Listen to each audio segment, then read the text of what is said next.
ಹೆಸರಿಗಷ್ಟೇ ಕಲ್ಯಾಣ ಕರ್ನಾಟಕ.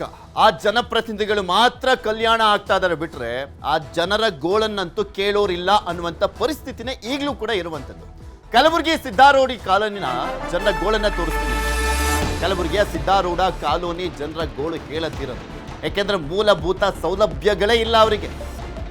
ಜನರು ಬೇಸತ್ತೋಗಿದ್ದಾರೆ. ಯಾರಿಗೆ ಓಟ್ ಹಾಕಿದ್ರು ಅಷ್ಟೇ, ಅಲ್ಲಾಗಬೇಕಾದ ಕೆಲಸ ಮಾತ್ರ ಆಗ್ತಾ ಇಲ್ಲ. ದಶಕಗಳೇ ಕಳೆದ್ರೂ ಕೂಡ ಕ್ಯಾರೆ ಅಂತಿಲ್ಲ ಜನಪ್ರತಿನಿಧಿಗಳು. ನಾನು ಹೇಳ್ತಾ ಇದ್ನಲ್ಲ, ಕಲ್ಯಾಣ ಕರ್ನಾಟಕ ಅನ್ನುವಂಥದ್ದು ಅಲ್ಲಿನ ಜನಪ್ರತಿನಿಧಿಗಳಿಗೆ ಮಾತ್ರ ಕಲ್ಯಾಣ ಆಗ್ತಿದೆ ಬಿಟ್ರೆ ಜನರಿಗಲ್ಲ. ಸರಿಯಾದ ರಸ್ತೆ ಇಲ್ಲ, ನೀರಿಲ್ಲ, ಡ್ರೈನೇಜ್ ಕೂಡ ಇಲ್ಲ. ಕಾಲೋನಿ ಸುತ್ತಮುತ್ತ ಕಾರ್ಖಾನೆಗಳಿಂದ ಸಂಕಷ್ಟವನ್ನ ಅನುಭವಿಸ್ತಾ ಇದ್ದಾರೆ. ಕಾರ್ಖಾನೆಗಳ ಕಲುಷಿತ ನೀರು ಭೂಮಿಗೆ ಸೇರಿ ಅದು ಕೂಡ ಕುಡಿಬಾರ್ದು ಅಂತ ಪರಿಸ್ಥಿತಿ ತಂದಿಡ್ತಾ ಇರುವಂಥದ್ದು. ಕುಡಿಯುವ ನೀರಿಗೂ ಸಂಕಷ್ಟ ಎದುರಾಗಿದೆ. ಬೋರ್ವೆಲ್ ಕೊರೆದ್ರೂ ಕೂಡ ಬರ್ತಾ ಇದೆ ವಿಷಯುಕ್ತ ನೀರು. ಸಿದ್ದಾರೂಢ ಕಾಲೋನಿ ನಗರದಲ್ಲೇ ಇದ್ರೂ ಕೂಡ ಪಾಲಿಕೆಗೆ ಸೇರಿಲ್ಲ, ಅತ್ತ ಪಂಚಾಯತಿಗೆ ಸೇರದೆ ಕಾಲೋನಿ ಜನರು ಸಂಕಷ್ಟವನ್ನ ಅನುಭವಿಸ್ತಾ ಇದ್ದಾರೆ. ಕಳೆದ 25 ವರ್ಷಗಳಿಂದ ಪಾಲಿಕೆ ವಾರ್ಡ್ ನಂಬರ್ 2 ಬರುತ್ತೆ. ಚುನಾವಣೆ ಬಂದಾಗ ಮತ ಕೇಳಲಿಕ್ಕೆ ಬರ್ತಾರೆ. ಮತ ಪಡೆದು ಹೋದ್ರೆ ವಾಪಸ್ ಯಾರೂ ಬರಲ್ಲ, ನಮ್ಮ ಸಮಸ್ಯೆ ಕೇಳಲ್ಲ. ಎಷ್ಟು ದಿನ ತೆರಿಗೆ ಸಹ ಯಾರೂ ಕಟ್ಕೊಂಡಿಲ್ಲ. ಪಂಚಾಯತಿಗೆ ಹೋದ್ರೆ ನಮಗೆ ಬರಲ್ಲ ಅಂತ ಹೇಳ್ತಾ ಇದ್ದಾರೆ. ಪಾಲಿಕೆಗೆ ಹೋದ್ರೆ ಅಲ್ಲೂ ಬರಲ್ಲ ಅಂತ ಕಳಿಸ್ತಾ ಇದ್ದಾರೆ ಅಂತ ಅಲ್ಲಿನ ಜನ ಆಕ್ರೋಶವನ್ನ ವ್ಯಕ್ತಪಡಿಸ್ತಾ ಇದ್ದಾರೆ.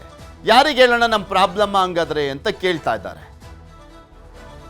ಅಲ್ಲಿನ ಜನ ಏನು ಮಾತನಾಡ್ತಾ ಇದ್ದಾರೆ ನೋಡೋಣ. ಕಾರ್ಪೊರೇಷನ್ MLA MP ಹೊಸನು ಸಿಟಿ ಸಂಬಂಧಕ್ಕೆ ವೋಟಿಂಗ್ ಮಾಡ್ತಾ ಇಲ್ಲ ರೀ. ನಮಗೆ ಸೌಕರ್ಯಗಳು ಏನಿಲ್ಲ ಸರ್. ರೋಡ್ ಇಲ್ಲ, ನಾಲಿ ಇಲ್ಲ, ನೀರಿಲ್ಲ ರೀ, ಬೀದಿ ದೀಪಗಳು ಇಲ್ಲ ರೀ, ಕಂಬ ಇಲ್ಲ ರೀ. ಭಾಳ ಪ್ರಾಬ್ಲಮ್ ಅದ. 25 ವರ್ಷದಿಂದ ಹಿಂಗೆ ಇದೆ ಎಲ್ಲೋ ರೀ. ನಮ್ಮ ಏರಿಯಾ ಮೇಡಮ್ ಅವರು MLA ಕನೀಜ್ ಫಾತಿಮಾ ಅವ್ರು ನಮಗೆ MLA ಹರ ರೀ. ವೋಟಿಂಗ್ನು ಅವ್ರಿಗೆ ಮಾಡ್ತೇವೆ ನಾವು. ಅವ್ರಿಗೇಂದ ಬಂದ ಕಿಶಿಂದ ಅವ್ರು ಹೇಳುವಾಗ ಆಶ್ವಾಸ ಕೊಟ್ಟಾರೆ ಮಾಡ್ತೇವೆ ಅಂತ ಕಿಶಿಂದ ಇನ್ನೂ ತಕ್ಕ ಜರ ಬಂದಿಲ್ಲ. ಅವ್ರಿಗೆ ಜರ ಬರಬೇಕಂತ ಕಿಶಿಂದ ಜರ ಭಾಳ ಇದ್ದದ ರೀ. ಇವತ್ತು ಬರ್ತೀನಿ, ನಾಳೆಗೆ ಬರ್ತೀನಿ ನಾವು ಹೋಗಿದ್ದು 2-3 ಸಲ ಎಲ್ಲೋ ರೀ. ರೋಡ್ ಇಲ್ಲ, ನಾಲಿ ಇಲ್ಲ, ನೀರಿನ ಸಮಸ್ಯೆ ಭಾಳ ಅದ. ಹಿಂಗಾಗಿ ಮಳೆಗಾಲ ಬರ್ತಂದ್ರೆ ಎಲ್ಲರೂ ಮನ್ಯಾಗ ನೀರು ಹೋಗ್ತಾವ. ಮ್ಯಾಗಿನ ಫುಲ್ ನೀರು ಬರ್ತಾವೆ ರೀ. ಅಲ್ಲಿ ಏನು ಇಂಡಸ್ಟ್ರಿಯಲ್ ಏರಿಯಾ ಆಗಿದ್ರೆ ಮ್ಯಾಲೆ ರೋಡ್ ಮಾಡ್ಯಾರ ರೀ, ನಾಲಿ ಮಾಡ್ಯಾರ. ಅಲ್ಲಿ ಮಳೆ ಬರ್ತಂದ್ರೆ ಪೂರ ನಮ್ಮ ಸಿದ್ದೋಡ್ ಕಾಲನಿ ಒಳಗೆ ಎಲ್ಲರೂ ಗರೀಬರು ಸಣ್ಣ ಸಣ್ಣ ಮನೆಗಳವ್ರು ಎಲ್ಲ ಮನ್ಯಾಗೂ ನೀರು ಹೋಗ್ತಾವೆ. ಪರೇಶಾನ್ ರಾತ್ರಿ ನಿದ್ದೆ ಮಾಡಲ್ಲ, ಏನಿಲ್ಲ.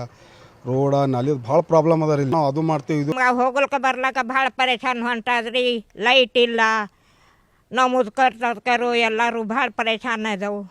ಅದ್ರ ಸಲ ಕುಡಿಯೋ ನೀರನ್ನು ಜರ ಪೈಪ್ಲೈನ್ ಮಾಡಿಕೊಟ್ರೆ ಭಾಳ ಚಂದ ಆಗ್ತದ. ಅದ್ರ ಸಲಕ್ಕೆ ನಾವು ಹೇಳಕತ್ತೀವಿ. ಹೋಗ್ಲಿಕ್ಕೆ ಬರ್ಲಿಕ್ಕೆ ಭಾಳ ಪರೇಶಾನ್ ಹೊಂಟಾದ್ರಿ. ನಮ್ಗೆ ನೋಡ್ರಿ ನೀರಿನ ತಕ್ಲೀಫ, ಲೈಟಿನ ತಕ್ಲೀಫ, ನಾಲಿ ತಕ್ಲೀಫ. ನಮ್ಮಂಥವ್ರು ಮುದುಕ್ಯಾರು ಓಡ್ಬೇಕಾದ್ರೆ ಬೀಳೋದು ಸಾಯೋದು ನಡ್ದದ. ಓಟ್ ಹಾಕ್ರಿ ಅಂತ ಬರ್ತೀವಿ. ಓಟ್ ಹಾಕಿ ಗೆದ್ದ ಬಳಕ ನಾವೇನು ಮಾಡ್ಬೇಕ್ರಿ ಹಿಂದಿನವರು? ಹಾಂ, ಅದು ಶಿಸ್ತು ಮಾಡಿದ್ರೆ ಈ ಏರಿಯಾದಾಗ ಓಟ್ ಹಾಕೋದು, ಇಲ್ಲದ್ರೆ ಇಲ್ಲ. ಲೈಟ್ ಬೇಕ್ರಿ ನಮ್ಗೆ. ಯಾರ ಮನ್ಯಾಗ ಜಗಳ ಆಡ್ಲಕತ್ತಾರ, ಯಾರ ಮನ್ಯಾಗ ಅವ್ರು ಇರ್ತಾರ. ಕತ್ಲಾಗಿದ್ದ ಬಳಕ ಯಾರು ಹೊಡ್ಪೆಟ್ಟಿದ್ರೆ ಯಾರು ಬರ್ತಾರ? ಹಾಂ, ಬರಲ್ಲ. ಇದೆಲ್ಲದ್ರ ಬಗ್ಗೆ ಇನ್ನಷ್ಟು ಮಾಹಿತಿಯನ್ನ ಕೊಡ್ತಾ ಹೋಗ್ತಾರೆ ನಮ್ಮ ಕಲಬುರಗಿಯ ಪ್ರತಿನಿಧಿ ಅರುಣ್ ಕುಮಾರ್ ಕದಂ ನಮ್ಮ ಜೊತೆ ನೇರ ಸಂಪರ್ಕದಲ್ಲಿ ಜಾಯ್ನ್ ಆಗಿದ್ದಾರೆ. ಅರುಣ್, ಈ ರೀತಿಯಾದ ಸಾಕಷ್ಟು ಪ್ರಕರಣಗಳಿದಾವೆ, ನೋಡ್ತಾ ಇದ್ದಾನೆ ಇದೀವಿ ಕಲ್ಯಾಣ ಕರ್ನಾಟಕ ಭಾಗದ್ದು. ಅಲ್ಲಿನ ಜನಕ್ಕೆ ಯಾವ ಕಲ್ಯಾಣ ಆಗುತ್ತೆ ಅನ್ನುವಂಥದ್ದು ಗೊತ್ತಿಲ್ಲ. ಈ ಸಿದ್ದಾರೂಢ ಕಾಲೋನಿ ಜನರ ಕರ್ಮವನ್ನ ಕೂಡ ತೋರಿಸ್ತಾ ಇದ್ವಲ್ಲ, ಯಾರ್ರೀ MLA ಅಲ್ಲಿ? ಕಾಣಿಸ್ತಾ ಇಲ್ವಾ ಅವರಿಗೆ? ಕಣ್ಣಿಲ್ವಾ ಅವರಿಗೆ? ಕೂಡ್ರಾಗಿದ್ದಾರಾ? ಹೌದು ಪೃಥ್ವಿ, ಕಲ್ಯಾಣ ಕರ್ನಾಟಕ ಭಾಗದಲ್ಲಿ ಸಾಕಷ್ಟು ಹಳ್ಳಿಗಳಲ್ಲಿ ಆಗ್ಲಿ, ಸಾಕಷ್ಟು ನಗರ ಪ್ರದೇಶಗಳಲ್ಲೂ ಕೂಡ ಮೂಲಭೂತ ಸೌಕರ್ಯದಿಂದ ಸಾಕಷ್ಟು ಬಡಾವಣೆಗಳು ವಂಚಿತವಾಗಿರುವಂತದ್ದು. ನಮ್ಮ ಕಲ್ಯಾಣ ಕರ್ನಾಟಕ ಭಾಗದಲ್ಲಿ ಹಿಂದುಳಿದ ಭಾಗ ಆಗಿದ್ರಿಂದ ಇದಕ್ಕೆ ನಮ್ಗೆ ಏನಂತಂದ್ರೆ ಪ್ರತಿ ವರ್ಷವೂ ಕೂಡ KKRDBಗೆ 5,000 ಹಣಗಳನ್ನ ನಿಗದಿ ಮಾಡ್ತಾ ಇದಾರೆ. ಆದ್ರೆ ಆ ಎಲ್ಲಾ ಹಣ ಎಲ್ಲಿ ಹೋಗ್ತಾ ಇದೆ ಅನ್ನೋದ್ರ ಬಗ್ಗೆ ಕೂಡ ಜನರ ಒಂದು ಪ್ರಶ್ನೆಯನ್ನ ಕಾಡ್ತಾ ಇರುವಂತದ್ದು. ಯಾಕಂತಂದ್ರೆ ಇಷ್ಟೆಲ್ಲಾ ಹಣ ಬಂದ್ರು ಕೂಡ ಯಾಕೆ ನಮ್ ಭಾಗ ಅಭಿವೃದ್ಧಿ ಆಗ್ತಾ ಇಲ್ಲ ಅಂತ ಹೇಳಿ.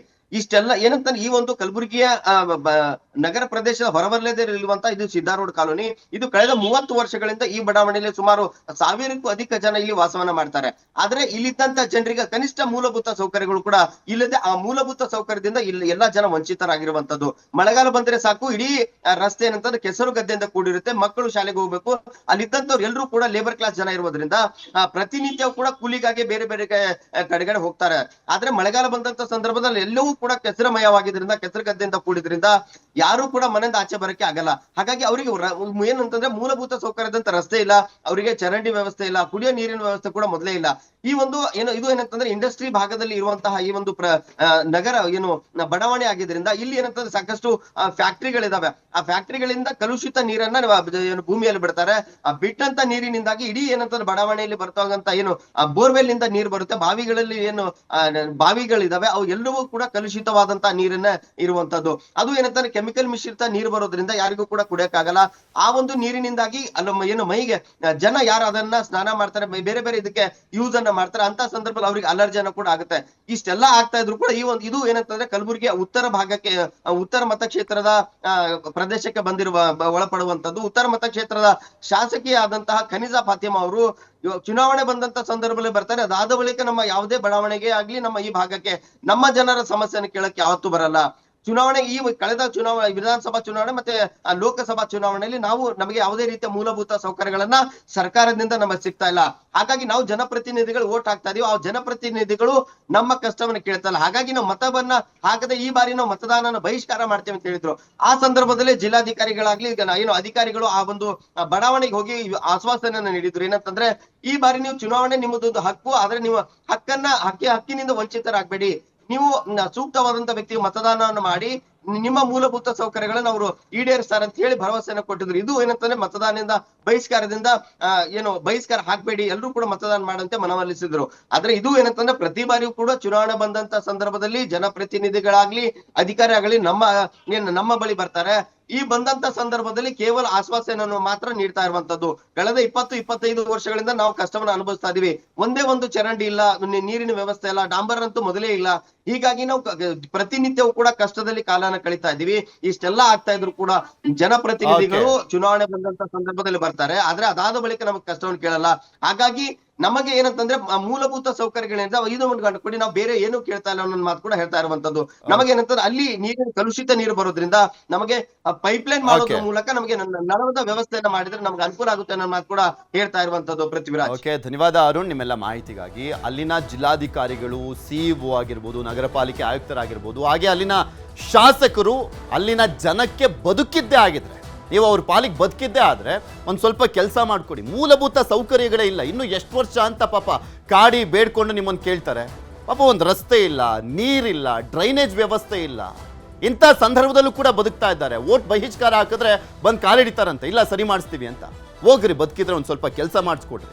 ಪಾಪ ಅಲ್ಲಿನ ಜನ ಇನ್ನು ಎಷ್ಟು ಅಂದ್ಬಿಟ್ಟು ಇನ್ನೂ ಅದೇ ಸಂಕಷ್ಟದಲ್ಲಿ, ಅದೇ ನೋವಲ್ಲಿ ಬದುಕಬೇಕಾಗಿದೆ. ನೋಡೋಣ, ಈ ಒಂದು ಸುದ್ದಿಯನ್ನು ಫಾಲೋ ಅಪ್ ಮಾಡ್ತೀವಿ. ನೆಕ್ಸ್ಟ್ ಆದರೂ ಆ ಸಮಸ್ಯೆಯನ್ನು ಬಗೆಹರಿಸುವಂಥ ಕೆಲಸವನ್ನು ಅಲ್ಲಿನ ಜಿಲ್ಲಾಧಿಕಾರಿಗಳು ಮಾಡ್ತಾರಾ, ಜಿಲ್ಲಾ ಪಂಚಾಯಿತಿ ಸಿಇಒ, ನಗರ ಪಾಲಿಕೆ ಆಯುಕ್ತರು, ಶಾಸಕರು ಮಾಡ್ತಾರಾ ಅನ್ನುವಂಥದ್ದು ಕಾದು ನೋಡೋಣ.